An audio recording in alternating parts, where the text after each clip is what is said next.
kabulastugan, hindi malilimutan ang asaran na merong pikunan, lalo na rin ang unang niligawan, unang kabiguan.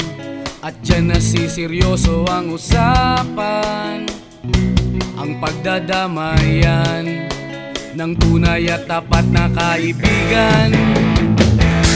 Kung mga buwan,